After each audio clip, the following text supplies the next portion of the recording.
Good evening, angels, and also to your wonderful dates. Merry Christmas. I've been looking forward to joining you for dinner for months now, but my sweet grandmother, who is almost 102 years old, is fading fast, and we are saying our last goodbyes, so I hope you can forgive me for not being with you. Maybe next year I can enjoy the celebrations with you. Now, my name is Jeremy Holm, and I am a former American bobsled athlete turned 11th Airborne Division historian, and I feel privileged to share the story of the Angels with the world. And yes, you did hear me correctly, I did drive bobsleds at over 80 miles an hour for about 15 years, which my wife thinks is cool but crazy. However, after I showed her one of your C-130 jumps, she now thinks you're cool but crazy. Nowadays, instead of driving sleds, I really spend my time reading through historical documents, and we all know how thrilling Army records can be. It is death by 1,000 boring paper cuts. But it's worth it, though, because my area of study is the 11th Airborne Division, with a personal interest in the 511th Parachute Infantry.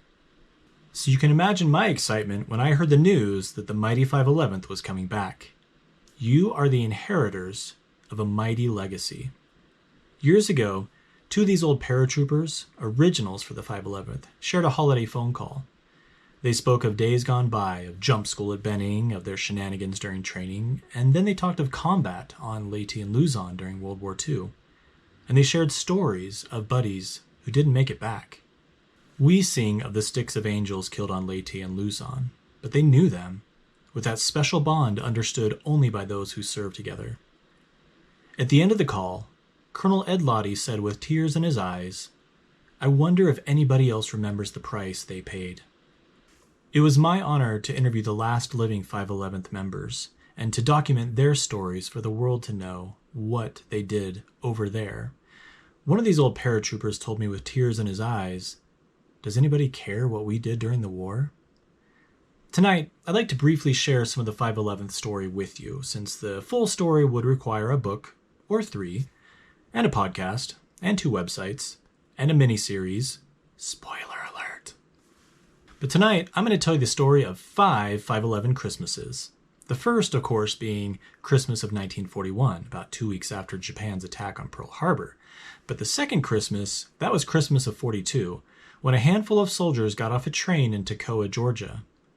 These paratroopers belonged to the new 511th Parachute Infantry under the command of Colonel Orrin Hard Rock Hogan, one of America's first jump-qualified officers. Orrin participated in the inaugural prop blast ceremony and was considered one of the finest tacticians in the Army.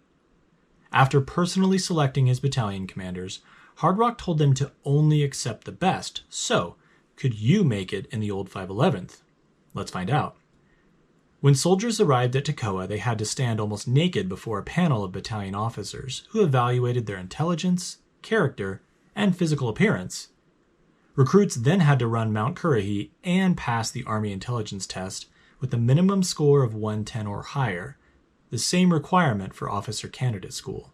And one trooper said, the regiment was looking for troopers smart enough for OCS, but dumb enough to jump out of a perfectly good airplane. Out of 12,000 volunteers that arrived at Toccoa, the regiment only accepted 3,000, and that number was further cut to 2,100, so the 511th was comprised of the Army's best. In February of 1943, the 511th went up to Camp McCall, North Carolina, to join the new 11th Airborne as the division's tactical parachute unit. My grandfather, Lieutenant Andrew Carrico, was one of those angels, and he fought with the division on Leyte and Luzon before being severely wounded in 1945. Of course, the 511th troopers felt they were the best of the 11th Airborne's best. They outran, outshot, and outworked the division's other units. When the regiment went to jump school, not one man in the 511th refused to jump in the door, and they returned to Camp McCall with pride, jump wings on their chest, and jump boots polished like glass. "We were tougher than a 30-cent steak," one paratrooper declared, and they swaggered around McCall and nearby towns like kings. I'm sure that never happens around Anchorage. Now, the 511th did look down on the division's non-jumpers, and before he passed, A Company's Captain Stephen Kavanaugh told me that we were felt to be mavericks and troublemakers and prone to feel superior to the rest of the division, which, of course, we were. When mess hall cooks repeatedly gave the paratroopers attitude, Sergeant John Muntz pulled one of the cooks over the counter and, quote, stomped his teeth out. Customer service improved. The 511th's blend of hard work and troublemaking continued, and at one point, a frustrated division commander, Major General Joseph Swing, shook his fist and proclaimed, "Damn rowdy paratroopers!" And that should probably be the 511th's unofficial motto. But the regiment helped General Swing save the airborne in 1943. After the invasion of Sicily, the War Department was considering eliminating airborne divisions and only forming brigades or RCTs, until the 11th Airborne Division proved that airborne divisions could be resupplied by air during the Knollwood maneuvers in December of 1943. Now, 85% of the 511th landed in their DZs at Knollwood, and General Swing came to really appreciate the caliber of men in this regiment. He would later joke that the 511th was made up of the greatest men in the world to take to war and the last people in the world I'd take home to date my baby sisters. Now, after Christmas celebrations of 1943, the third Christmas in our story, the 11th Airborne headed to Louisiana, where Camp Polk's armored units learned not to mess with the 511th. My grandpa said that when the armored branch and the airborne met, quote, all hell broke loose. Armored soldiers were heard to say around Polk, if you get in a fight with a paratrooper, you better bring your lunch. Those guys never quit. After beating on armored units for 4 months, the 11th Airborne went to Camp Stoneman, California for 3 weeks, and then in May of 44, the 511th boarded the SSC Pike. But prior to departure, a group of paratroopers gathered around PFC Alex Village Center who was holding a letter with the presidential seal on it. The letter said that Alex's brother had been killed in action in Europe and that as the family's sole surviving son, Alex could go home if he wanted to. So Alex folded up the letter, looked around at his buddies, and he said, "You are my brothers now." He would fight with the regiment all the way to Tokyo. Despite their hell-raising ways, the 511th Parachute Infantry was an elite group of paratroopers, and their strong bonds led them to be called the Band of Brothers of the Pacific. Now, the division's transports crossed the Pacific to Domodola, New Guinea, where the 11th Airborne went into strategic reserve, earning its first battle streamer. There was consideration for a combat drop by the 511th, but that plan was canceled. So for 6 months, the Angels swam in the ocean, played sports, and fished with grenades and demo charges. They made moonshine in the jungle and stole everything, including jeeps, weapons, kisses from USO girls, and all kinds of food. Gotta have snackies in the field. When Oro Bay's port generator disappeared, everyone pointed their fingers at the 511th, who of course proclaimed innocence, but they did actually steal it. And then it was in their area until General Swing ordered it brought to his area. Rank has its privileges.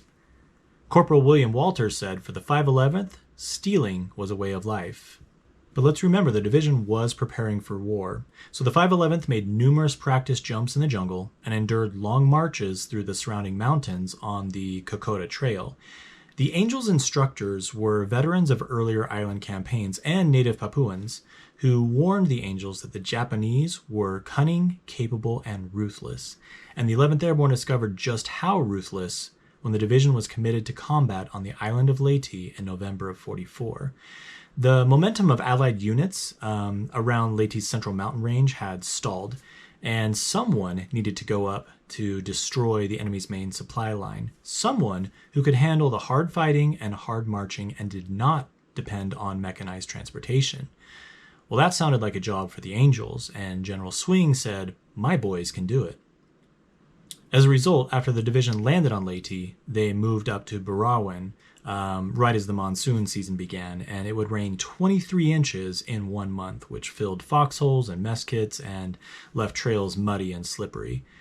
This photo shows what Barawan looked like in 1946, after the Angels had left, of course.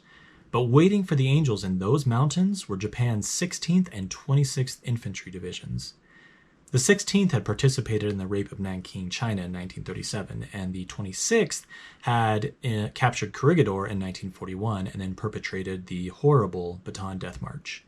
In 33 days, the 11th Airborne Division eliminated 6,000 of those butchers on Leyte, and the 511th led the push across the island, suffering 75% of the division's casualties in the process. Now, this grainy video shows the pass that the 511th used to head into the mountains from Barawan, and one record states, "The journey defies description. Sucking mud, jungle vines, and vertical inclines exhausted the men before they had marched an hour."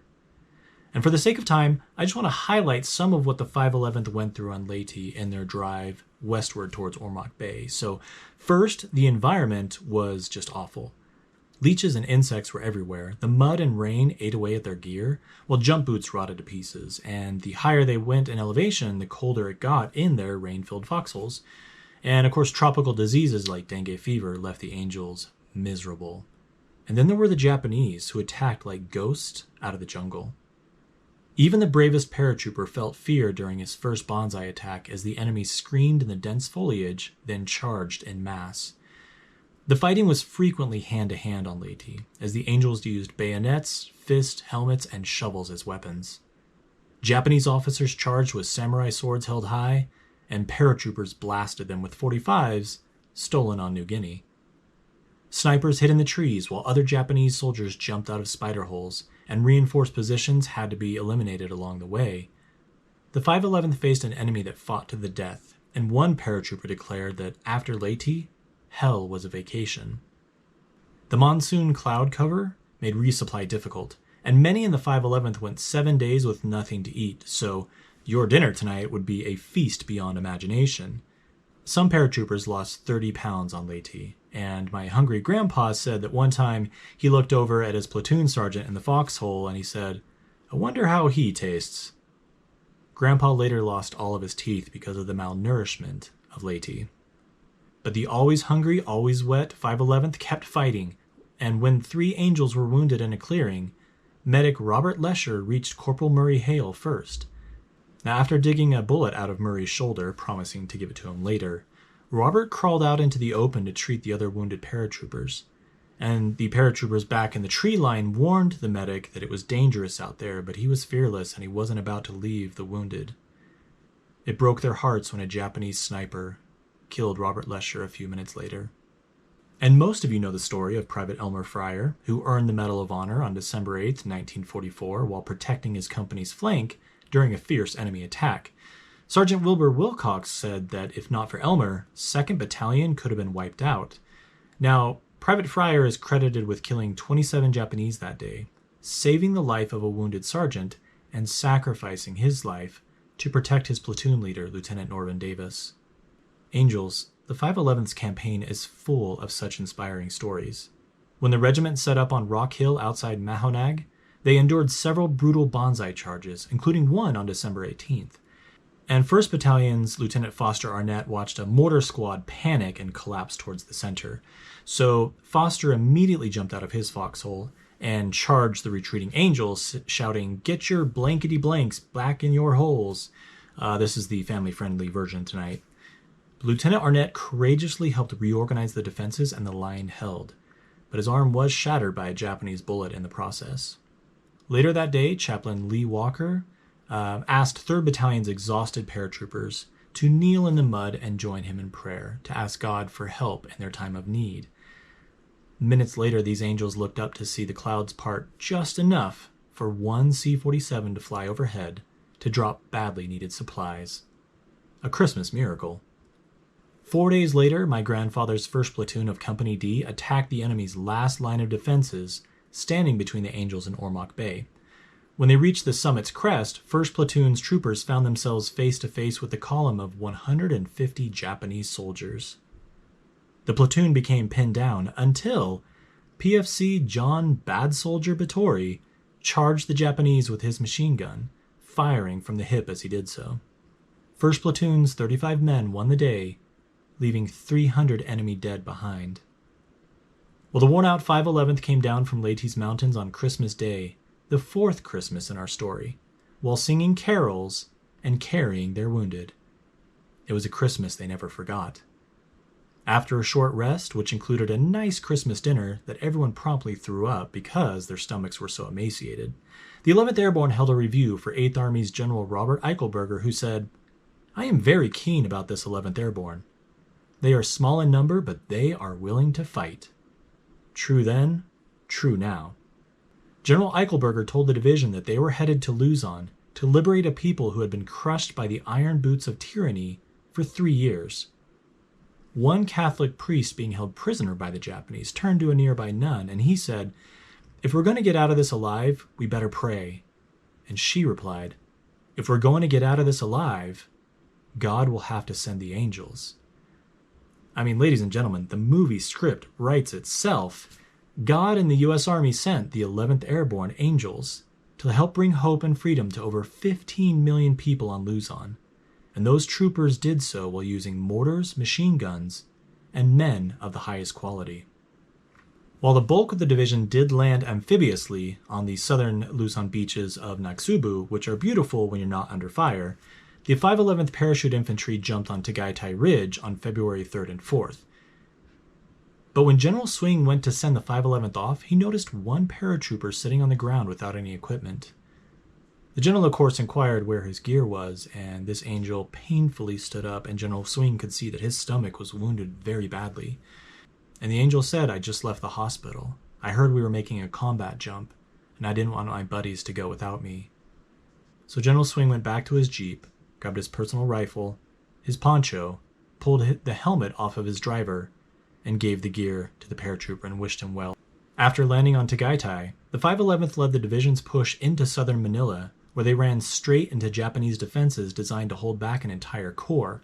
So pillboxes were on every corner, and they were connected by interlocking tunnels, which also led to naval and anti-aircraft gun emplacements that the Japanese were using as anti-infantry.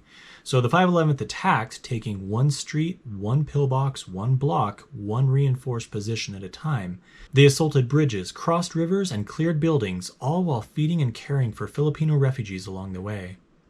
This was urban warfare at its worst, because the Japanese were burning and rampaging their way across the city, raping as they went. 3rd Battalion's Walter Cass wrote to his family, "The air was constantly filled with artillery and mortar salvos, the banging of rifle fire, the chatter of machine guns, and the whine of ricochets." It was into this maelstrom that the 511th pushed into the city, clearing Imus, Parañaque, Nicholsfield, and Fort McKinley. The 11th Airborne Division did what on paper an airborne division is not equipped to do, but it came at a cost. During 2 weeks of fighting to save the people of Manila, some companies in the 511th suffered 70% casualties, one of whom was Manuel Perez, who earned the Medal of Honor at Fort McKinley for single-handedly destroying 12 pillboxes and killing officially 18 Japanese. And I say that because his platoon sergeant, Max Pollock, said, "It was more like 75. Manuel was killed 1 month later outside Santo Tomas, and since he is from my old hometown in Oklahoma, I was able to pay respects at his grave last year. Of note, the 11th Airborne Division's only Medal of Honor recipients are from the 511th PIR. Another name considered for the medal was Sergeant Mills Lowe, who commanded a remote machine gun position near Abalang when he and his 24 men were engaged by over 300 Japanese. Lowe's Angels held their own during the first 4 assaults, but ammunition ran low, so the sergeant led a scrounging party to collect enemy weapons, and they returned just in time to help fend off a 5th Banzai assault, while the Japanese gathered en masse for a 6th charge from the front and the rear. And Sergeant Lowe was moving between positions to direct fire and encourage his men, but eventually the Japanese broke through the perimeter, and the fighting became hand-to-hand. The enemy overran one of the guns, so Sergeant Lowe cleared that gun with grenades, killing 8 Japanese, and then manned the gun. The next day, his men said that they counted 50 enemy dead by Lowe's hand alone. Now, I have read through hundreds of the Angels' commendations, and in the words of PFC Robert Leroy, there were no boys in this fight. Nothing but men, blood, sweat, and tears. The legacy of the 511th Parachute Infantry is one of heroes. And on February 23, 1945, those heroes executed the division's famous raid on the Los Banos internment camp, where over 2,000 civilians faced death and starvation under Japanese guards until the angels came down from heaven. The 511th's Company B dropped from 400 feet and rushed to liberate the camp. The rest of 1st Battalion came across Laguna de Bay in Amtracs to protect the camp during the evacuation and assist with the internees. And when those rescued prisoners reached friendly lines at Muntinlupa, they were in line to eat pea soup when they looked up at the American flag flying overhead. We have to remember, these were everyday men, women, and children. These were civilians who had been snatched from the jaws of death by the angels, and when they saw that flag, they started to cry, and they sang, "God Bless America." Last year, I sat down with one of the last living internees rescued that day, Patty Kelly Stevens, who, if she were with you today, she would say, "God bless the angels." And my friend, Staff Sergeant James Wilson, jumped on Los Banos with Company B, so we talked about the raid quite a bit before he passed. But he later said of the 511th, "We were the best there ever was." Indeed, the 511th PIR was an elite unit which destroyed every enemy they faced, and the people of Luzon were grateful for it. So when the 511th liberated the Manila brewery, the thankful owners sent the 511th a tanker full of fresh beer as a thank you.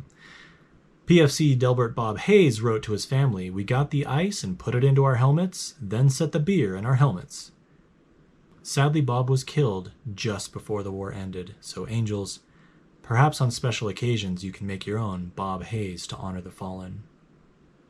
Well, the war went on, and the 11th Airborne turned south in April of 45 to clear the Lipa Corridor, then the Malapuno mountain range, where Japanese forces had massed for a last-ditch stand against the Americans. The 511th's paratroopers cleared the enemy out of caves and reinforced positions with flamethrowers, demolition charges, pack howitzers, and courage. On April 20th, a patrol from E Company was led by Lieutenant Norvin Davis, the same officer whose life had been saved by Elmer Fryer on Leyte. But when Japanese defenders on Hill 2380 opened up on E Company's troopers, they inflicted several casualties, and the patrol was ordered to withdraw. But as they did so, carrying their wounded and their dead, another group of Japanese opened up, inflicting even more casualties. Lieutenant Davis elected to stay with the wounded until a relief party arrived. He would not leave his men behind. It was a courageous decision that would cost him his life. 1 month later, on the 23rd of June, the 511th's 1st Battalion participated in the last airborne operation of World War II at Apari, which helped seal off Luzon's Cagayan Valley. And then 2 months later, on August 30th, the 511th joined the 11th Airborne as the first full Allied unit to land on Japan, where this division raised the American flag. General Douglas MacArthur selected troopers from the 511th for his honor guard on Japan, and I still don't know if the general ever found out that the 511th's troopers on his honor guard were stealing from his personal stores of wine and caviar. The 511th's Angels helped secure the departure docks for the surrender ceremony on the USS Missouri, and C-511's former CO, Major Tom Messerow, he was entrusted to carry the surrender documents from the Missouri to Washington. Such history. The fourth Christmas in our story is, of course, Christmas of 1945, during which many of the 511th's veterans were discharged. They gratefully returned home to enjoy holidays with their families, and went on to lead wonderful lives, but they never forgot the regiment that they had served in with such pride. Which brings us to the fifth and final Christmas in our story. Your Christmas, your story. In 6 months, you will be the 511th. I hope you will be as proud of your heritage as those original Angels were. They made the regiment the best there ever was in the past. Only you can make it the best there is today. Honor the 511th by keeping it, as Private Sidney Smithson once declared, the toughest, best damn outfit in the world. I know you can, and I know you will. And should the 511th be called upon again to defend our nation and our freedoms on some future battlefield, may God have mercy on our country's enemies, because even the Holy Bible tells of the destruction that falls on those who face the wrath of angels who come down from heaven. Make us proud, angels. Merry Christmas.